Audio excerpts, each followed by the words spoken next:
I didn't have to push in order to have my baby. All of this was unmedicated. Giving birth is like a spiritual awakening. This is my first baby, and I had a positive birth experience. I want to share this with girls and women out there who are going to be having their first child, or maybe it's your second or third child, and you want some empowerment to actually do a home birth. So, our baby was born on October 30th. And we had no clue that she was going to be coming this early because I was only 38 weeks and 3 days. I was expecting her to come around November 10th, which is when my due date was projected for. So when I started feeling contractions on October 29th, around 10:30 thereabout, I was really surprised because I didn't even know that they were contractions.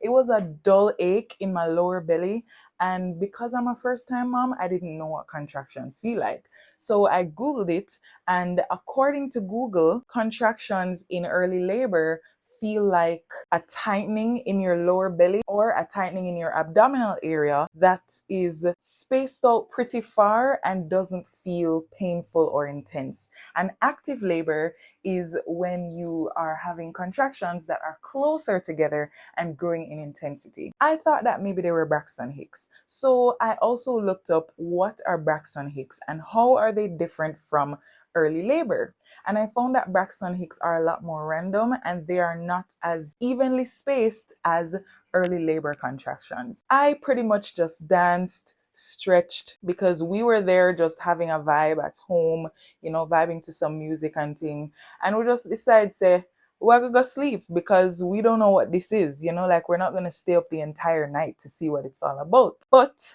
I continued to feel them in my sleep. They actually intensified to the point where I had to do like a puppy pose in order to ease the pain, which is pretty much where you stick your butt up and your head is down. That made me feel a whole lot better. I woke up to pee in the middle of the night. I saw a brown discharge, and that made me know that something was up. This is something that I had been experiencing days leading up to these actual contractions, but I had never seen it in the toilet before. It was just always on the tissue, like when I wipe. I know that sounds TMI, but we're talking about pregnancy here. I decided to download a contraction timer app, and it's something I heard about when I watched other people's birth stories, and it seemed like it would be helpful because if I was able to time my contractions and they were coming regularly, then I would know that, okay, I'm definitely in early labor. So I got this app right here, and it was $2.49. I was able to use that to know how far apart my contractions were. So I just pressed on the button each time a contraction started, and then I pressed it again when it stopped. And it told me the length of time, it told me the time span between each of those contractions, and it also told me how many contractions I was having. They were on average 30 seconds long and about 4 minutes apart. I decided to just go back to bed. I woke up around 7:15 a.m. and I went downstairs to pee. And because we knew that she would be coming anytime soon, we had the birth pool already blown up. So I decided to turn the hose on so that it could fill up because I felt like you can never be too prepared, especially when it comes to these kind of things. Babies can come 2 weeks before or 2 weeks after the due date. And she literally came 2 weeks before the due date. I'm really happy that we were prepared because the contractions started to get a lot closer together and a lot more intense. I insisted on continuing with my life to the point where I posted on Instagram, I posted on TikTok, I posted on YouTube according to my regular schedule, and I went ahead to also have breakfast. But because the contractions were intensifying, I could not finish my food. I also had a cup of hot chocolate, which helped a lot. I eventually had some raspberry leaf tea because I learned that that could help to calm down your contractions or at least relieve the pain. Speaking of which, I had been drinking raspberry leaf tea for weeks leading up to my pregnancy, and I had a very short labor. I must mention also that we had made a birth plan literally the day before, and it's almost like she knew that we were preparing for her. She knew that we were ready at this point because literally, as soon as we made that birth plan, the following night, I started to feel the way that I'm describing to you right now. On the birth plan, I pretty much wrote down all the things that we would need, all the things that we would do, what we would do after she comes, all the things that we would have to keep in mind just in case anything was to go wrong. And we actually practice. We went into all the poses that I wanted to do while I was giving birth, because the entire pregnancy I was doing yoga that would help me to have an easy labor, which also helped a lot. So we practiced, and I pretty much walked my kingman through all of the things that we would need to do given that she was to make her appearance. Soon enough, another sign of early labor happened, which was I started to feel the urge to do a number two, and I went to the bathroom. That was not my usual schedule. I would not usually go to the bathroom at that time, but that was another way that I could tell that I was about to go into labor real soon, because I went to the bathroom, it was runny, and it's almost like that was my body's way of cleansing or removing everything that was in my digestive system. After that, I took a shower, and it was raining cats and dogs outside the entire time, which I was kind of grateful for, because rain sounds are very calming.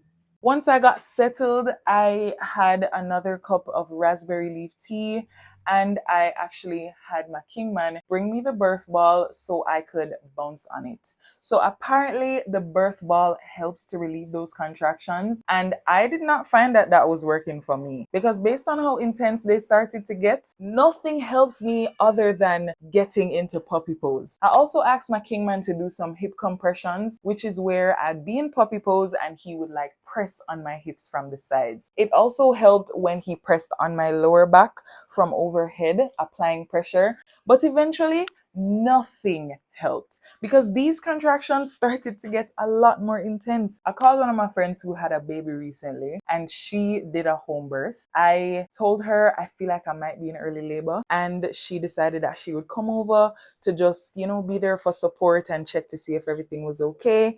And by the time she got here, she definitely could say that I am possibly going to be in labor. So at that time, my contractions were so intense to the point where I started to feel exhausted. I also had more of that discharge that I told you about earlier coming, and I could do nothing but just kind of lay on my back, because that started to feel the most relieving. The puppy pose was not working anymore at this point. So because I was feeling a lot of discharge, I decided that I would sit on the toilet. I don't know why, like my spirit just did a semi for sit on the toilet, right? So I did that, and the contractions got even more intense. It's almost like the fact that there's that space right there in the toilet. There was gravity pulling on my uterus, and I could feel this bearing down on my cervix, you could say. After being on the toilet for a while, the contractions became so intense that I felt like I needed to lay down. So I went into the room where the birth pool was, and I had like a little bed close by. It was actually such a beautiful environment, and we set it up that way on purpose because we wanted to welcome our baby girl into the world in the most calm, soothing kind of way. We had some lights on, some low lights on. There wasn't any bright lights or anything. The curtains were drawn, and we had some music playing that I would usually meditate to. I remember playing music by Chantress Sheba and by Malt Martin. I don't know if that's how their names are pronounced, but their music is just melodies that pretty much just set the tone and made me feel so much more calm. Even though, to be fair, still, after a while, I wasn't even hearing the music anymore. We had all of the necessities that we needed in order to facilitate the home birth happening in a sterile way, I guess you could say. And I'm going to talk more about those things in my video where I share tips on how you can do a home birth and what you need and how to prepare. At this point, I started screaming. And when I say screaming, I don't mean like a high-pitched scream. I mean like a primal screaming kind of sound. I will insert the audio here.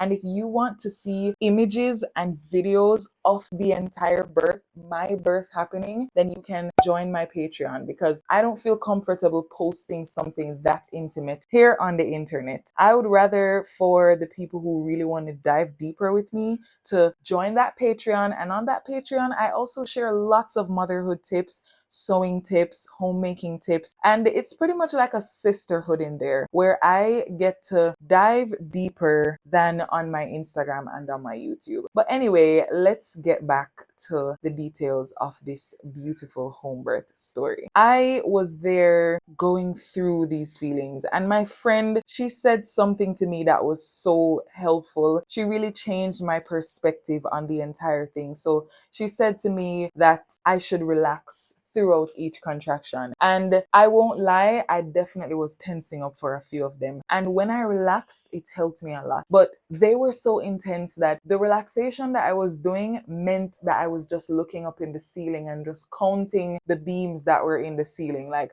I felt like I was having an out of body experience. Let me tell you this. I feel like giving birth is like a spiritual awakening because it changes you forever. You don't even feel like you're in your own body. Well, that's me in particular. I felt like I wasn't in my own body. I felt like I was just trying to ride each wave. And I remember I read somewhere that a good way to get through the contractions is to remember that you can do anything for 60 seconds because each contraction really lasts for about 60 seconds. So I had to remind myself, I can do anything for 60 seconds. And my kingman kept on reminding me. On the other side of these contractions, you get to meet our baby girl. And that was so affirmative to me. That made me feel like I could keep going. It made me feel like, okay, I have to do this. Because I will tell you for sure, they got to a point where they were so intense that I was saying out loud, I don't think I can do this. I don't think I can do this. Eventually, my water broke. And what happened was I heard like a gush of liquid, and I didn't really expect it to happen like that. It sounds so movie like, and it's almost like it was just in the background for me. Like I wasn't even paying attention to it, to just show you how much I felt like I was not in my actual body. Like I knew my water broke, but I wasn't paying attention to it. It felt like astral projection. I was not in the birth pool at this point, and my friend was suggesting that we actually make the water a little bit warmer because we had filled it up a couple hours before. So the water was cold. So she was suggesting that we add some more warm water to it. And she knows all of this because she herself did a home birth. And I'm so grateful to have a community of women who experience these things before me, who would be able to give me this kind of advice to guide me. You know, I really wanted to go into the pool at this time, and I felt like I could not give birth unless I was in the pool. I wanted her to come through in water, especially since she was going to be born a Scorpio. So at this point, to get the birth pool warm enough, my kingman was boiling water left, right, and center. And we also have a water heater, but for some reason it just wasn't doing what it was supposed to do. So he was boiling a lot of water, adding the water into the birth pool, and because it was so much water, it took some time. But I insisted that I had to go into that pool before I pushed the baby out. I also started to feel like she was crowning. I felt like a bearing down sensation, and they told me that they actually could see the head. And to all tell us like out of my body, I didn't even like really pay attention to the facts that them I say them could have see her. But I was still just so out of it. Like I didn't say, okay, all right, let's do this, let's do this. I was just like going through the motions. At this point, my eyes were rolling over, my eyes were closing, but not in a dangerous type of way where like I'm losing energy or anything like that. Eventually, the water got warm enough, so I was able to get into the birth pool, and I felt so much better. I feel like that can be accredited to the fact that I loved swimming while I was pregnant, or just I love swimming overall. So I knew that being in a body of water would make me feel a whole lot better. So that's why I insisted on being in the birth pool to give birth. So once I got in there, I started to feel the crowning. When the head starts to come down to the opening of the yoni, they call that crowning, they call it the ring of fire. And that is said to be like the most painful part of labor. I mean, I don't know if other women can say the same, but tell me what part of your labor was the most painful. That's if you've given birth before. And if you are pregnant right now, tell me how many weeks you are. And I am hoping that you will have a safe delivery when the time comes. Anyway, I started to feel that ring of fire, and I was still making those primal screaming kind of sounds. And I'm so happy that it was a home birth, because if I was at a hospital, I probably wouldn't feel that confident to scream, because I'd feel like I'm interrupting somebody, or I'd feel like I'm inconveniencing the people around me. I was free to scream as loud as I wanted to, because I was in the comfort of my own home. The crowning kept on happening, and they told me more and more that they're seeing her head, and my kingman was just affirming me. This is another thing I put on the birth plan. I had put affirmations that I would want him to say to me in the process, and that helped a lot, because those things that he was telling me, even though I was almost not even listening all that much because I was out of my body, like I said, I still heard what he was saying. So he was telling me, oh, Gabby, we see her head. She has the head of hair that you want her to have. I was saying I want her to have a nice head of hair. I want her to be born with hair. I didn't feel any heartburn like what they say in old wives' tales. I felt none of that at all. But she was born with a head full of hair, which I'm so grateful for. And the more I felt that sensation of her head coming down, it started to feel like I needed to do a major number two. While I was pregnant, I experienced constipation from time to time, which is definitely TMI, but it's something that comes with pregnancy for some women. And I swear to Jah, those constipation sessions prepared me for that moment. Because to be honest, constipation felt worse than giving birth. And I know that sounds extra, but constipation is pretty much where, you know, you want to express, but it's not coming. So it feels painful and you're afraid, say, I got tear or something like that.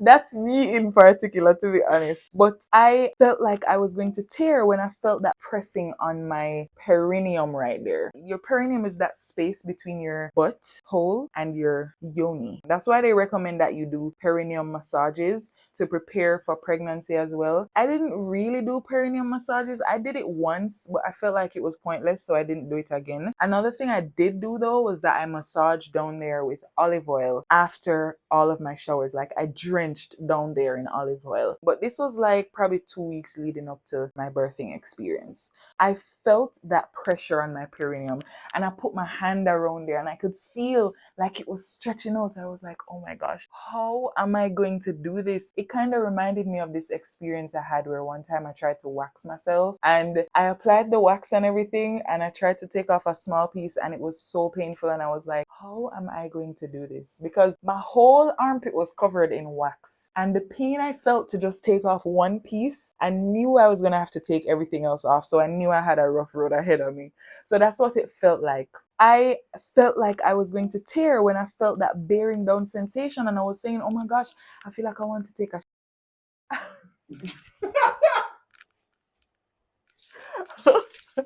That's exactly how I felt. And my friend was saying, okay, that's good. That's exactly what you're supposed to feel. I learned something also before I even went into labor. Like my entire pregnancy, I was researching this entire labor and learning about other people's birth stories. And I learned about the ejection reflex, the fetal ejection reflex, where you pretty much don't even have to push in order to have your baby. I didn't have to push in order to have my baby. She just came right out. And I'm going to tell you how she just came right out. So when her head started coming out and my kingman and my friend were saying, okay, Gabby, she's coming, I said to them, like, I don't know if I can do this. I don't know if I can do this. And they were like, you have to do it.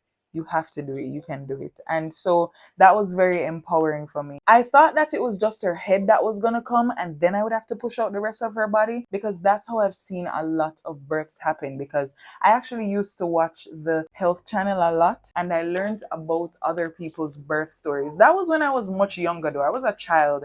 I was nowhere close to being pregnant. But I always saw that, you know, the head came out and then they had to get the body out. But I kid you not, while I was in this position on my knees, I felt the need to bring my legs around. So I brought my right leg around and I felt a lot better. But instead of pushing, I breathed. I breathed down. I breathed down and I used gravity to help me.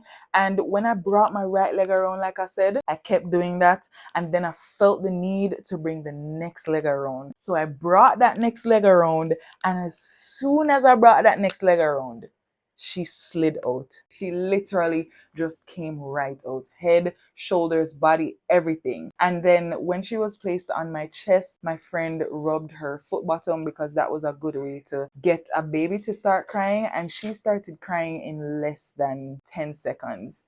And when she started crying, I couldn't help but cry too. It just felt so emotional to me. And I just cried. I cried and I cried and I cried and I was just there. And when she started crying, I cried even more because I was like, okay, baby girl, you're okay. You're here now. I bawled. Okay. According to my king man, this lip down here so did reach all the way out here so. And he still laughs at me to this day. When she came out, I was on my butt and my legs were out. My back was pretty much against the frame of the birth pool, and I was kind of in like a butterfly position, except my feet were not together. The moment she went on my chest, I was like, wait, it's over already? Like, wait, that's it? Like, I expected to have at least another like 30 minutes or something like that.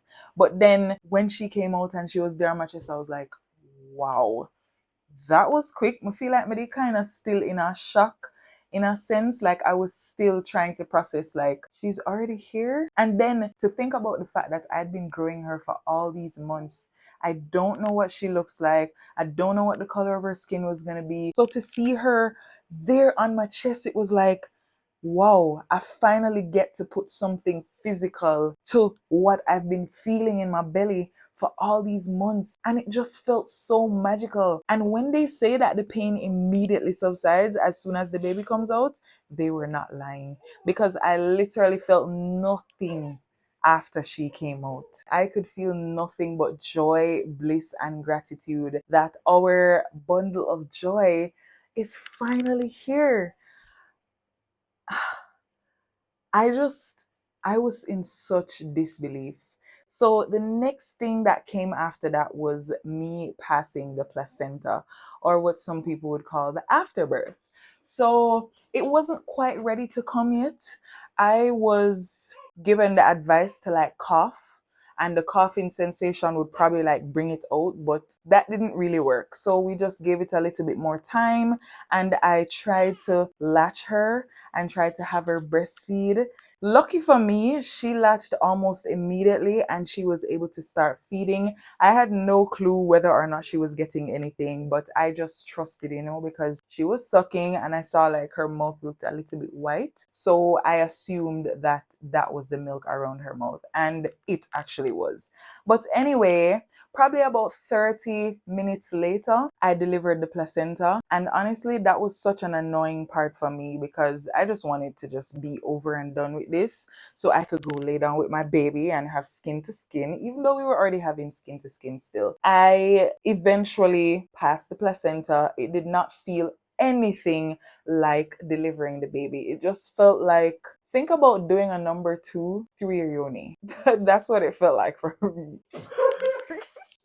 I know it sounds crazy and my kingman is laughing right now, but that's how it felt. Once that came out, I noticed that there was like a knot in the umbilical cord, which is so fascinating. I don't know if baby girl was in there doing somersaults or something while she was much smaller. Apparently, it's a very rare thing for there to be knots in an umbilical cord, but we let the umbilical cord stay attached to the placenta for at least 40 minutes to an hour until it got white. So we made sure that she got all the nutrients that she needed. The medical industry will tell you that you need to cut that cord immediately because it will cause jaundice, but it's quite the contrary. Cutting it immediately will cause jaundice, and cutting it immediately can also cause autism, but that's not in every single case. So we had left her cord there for a while, and eventually we clamped it and cut it, and there was nothing coming from it at this point.